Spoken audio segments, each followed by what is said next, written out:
এতদিন সময় শুনে এসেছে বাদরের গলায় মুক্তোর মালা, এবার সবাই শুনবে দেবলীনার গলায় জুতোর মালা বলে চরম অপমান করলো দেবলীনাকে এবার কুসুম। হ্যাঁ বন্ধুরা, ভিডিওতে লাইক দিয়ে দেখতে থাকুন। যে মুহূর্তে কিনা দেবলীনা এক পর্যায়ে নিজের পরাজয় স্বীকার করে নিয়ে যখন কিনা কুসুমের দিকে তেড়ে যায় এবং বলতে থাকে যে কুসুম তোমাকে জ্যান্ত পুঁতে রেখে দেবো, তোমার লাশও কেউ খুঁজে পাবে না, ঠিক সেই মুহূর্তে এক পর্যায়ে কুসুম যখন বলতে থাকে জানো তো দেবলীনা ম্যাডাম, এবার একটু অভিনব কায়দা অবলম্বন করে আপনাকে বাড়ি ছাড়া করবো, তার কারণ আপনাকে তো সববার চাপকে সিধে করেও চেষ্টা করার সত্ত্বেও তো কোনো মতে সিধে করা গেল না, তাই আমি এতদিন ধরে শুনে এসেছি জানেন তো যে বাদরের গলায় মুক্তার মালা, কিন্তু এবার ভেবেছি যে আপনাকে একটু অন্যরকম করে আমরা সসম্মানে বাড়ি থেকে বার করবো। সেটা জানেন কোন কায়দায়?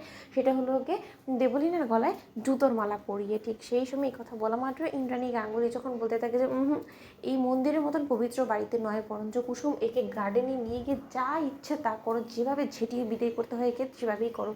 ঠিক সেই সময় কথা বলা মাত্র অনুশ্রী এবং কুসুম মিলে যখন কিনা টেনে হিচড়ে দেবলীনাকে বাইরে নিয়ে আসে এবং তারপর মুহূর্তেই কুসুম স্বয়ং নিজে যখন দেবলীনা গালে কালি পুঁতে দেয় এবং তারপর মুহূর্তেই হাতে জুতোর মালা নিজ হাতে বানিয়ে নিয়ে এসে যখন বলতে থাকে যে না অনুশ্রী আমাকে একটু সাহায্য করো, এত সহজে কি দেবলীনা ম্যাডামকে ছেড়ে দেওয়া যায় বলো তো? জুতোর মালা পরিয়ে তাকে পুরোটা গাঙ্গুলি হাউস ঘুরিয়ে তারপরে সমস্ত লোকেদের কাছে মাথা নত করে ক্ষমা চাইয়ে তারপরেই তাকে আজকে এখান থেকে ছুটি দেবো। ঠিক সেই সময় কথা বলা মাত্র কুসুম যখন কিনা অনুশ্রীর সহযোগিতায় অবশেষে দেবলীনার গলায় সেই জুতোর মালাটা পরিয়ে দেয়। ঠিক সেই সময় দেবলীনা বলতে থাকে যে কুসুম আজকে যা কিছু করলে এর ফল কিন্তু ভয়াবহ হবে, কোনো মতে ভালো হবে না, তার পরবর্তীতে তোমার কপালে যে কতটা দুঃখ নাচ্ছে সেটা হয়তো তুমি নিজেও কল্পনা করতে পারছো না। ঠিক সেই সময় এই কথা বলা মাত্র ইন্দ্রাণী গাঙ্গুলি যখন বলতে থাকে যে হাজার চেষ্টা করেও তুমি কোনো মতে কুসুমের ক্ষতি করতে পারবে না, তার কারণ ওর মনটা পরিষ্কার এবং তার থেকে বড় কথা ও তোমাদের মধ্যে কাউকে খবর দেওয়ার জন্য উঠে পড়ে লাগে না। যারা কিনা অন্যের ক্ষতি করতে চান না তারা চিরকাল এরকম করে নিজেরাই ঠকে আসে এবং সেটারই জলজান্ত প্রমাণ তুমি দেবে না। এবং তোমাকে আরও একটা কথা বলে রাখছি, যতবার তুমি আমাদের পরিবারের ক্ষতি করার চেষ্টা করবে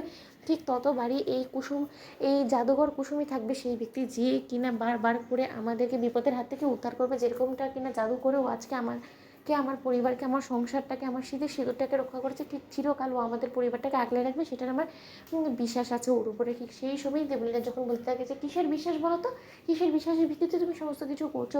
তুমি জানো তোমার এই বিশ্বস্ত মানুষটাই রীতিমতো তোমাকে দিনের পর দিন ঠকিয়ে যাচ্ছে, কারণ ওর সঙ্গে আয়ুষের একটা ঘনিষ্ঠ সম্পর্ক তৈরি হয়েছে এবং সেই সুবাদে যখন কিনা তোমাদের জাদুঘর হসপিটালাইজ ছিল না সেই সময়ে সেই হসপিটালে ও জানো কার পরিচয়ে সেখানে হসপিটালাইজ ছিল? সেটা হলো গিয়ে আয়ুষ্মান গাঙ্গুলির স্ত্রী, অর্থাৎ ওর পরিচয় ছিল সেই মুহূর্তে হসপিটালে যে ও আয়ুষ্মান গাঙ্গুলির ওয়াইফ কুসুম আয়ুষ্মান গাঙ্গুলি। ভাবতে পারছো সেই মুখে আবার তুমি কথা বলো কী করে বলো তো?